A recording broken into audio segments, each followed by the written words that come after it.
Salut YouTube, j'espère que vous allez bien, vous êtes en forme aujourd'hui. Dites-le moi dans les commentaires pour qu'il y ait un peu d'interaction, comme ça je suis moins frustré.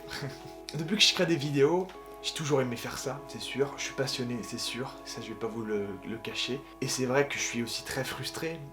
Je suis frustré de voir que en tout ce temps ça prend du temps, qu'il n'y a pas plus de résultats, quels qu'ils soient.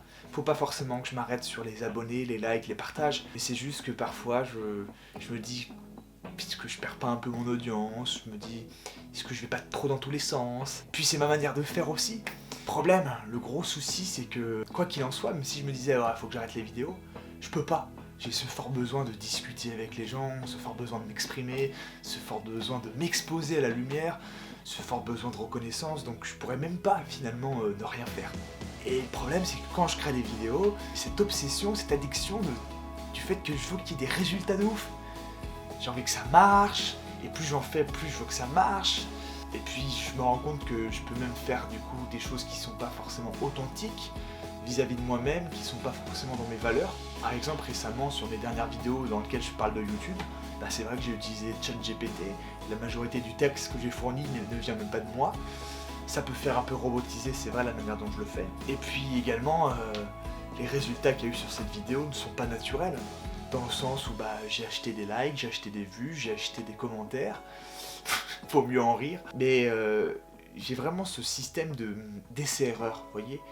J'essaye quelque chose, je rate. J'essaye quelque chose, je rate. Et puis c'est un peu ma vie avec YouTube, quoi. J'essaye plein de choses, ça plaît pas.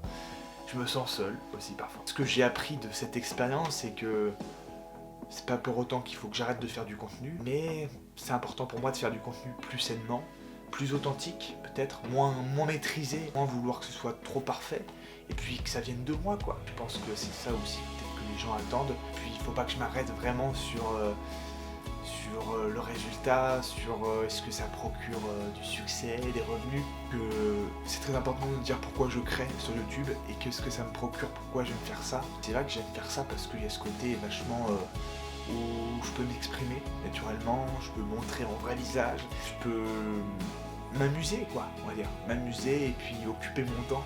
Le problème c'est que quand j'ai pas ma caméra, je m'ennuie fortement, je peux faire des crises, je peux être triste. Donc c'est presque un besoin de faire ça. Mais parfois ça en devient même une addiction. Donc peut-être ce que je pourrais apprendre de cette situation, c'est créer plus sainement, créer de manière à me faire kiffer, ouais, à exprimer quelque chose, c'est sûr, à vous partager un ressenti, c'est sûr, et puis à poster les choses sans m'arrêter sur le résultat. J'ai l'impression que même quand je fais des vidéos, ça plaît quand même, ça plaît à un minimum, s'il y a quand même des résultats de base, donc pourquoi je dois vouloir plus tout de suite? Je dois apprécier ce que j'ai, et puis j'ai une communauté qui sans doute me soutient quand elle est là, puis me faire confiance là-dessus. C'était ma parole authentique à visage découvert.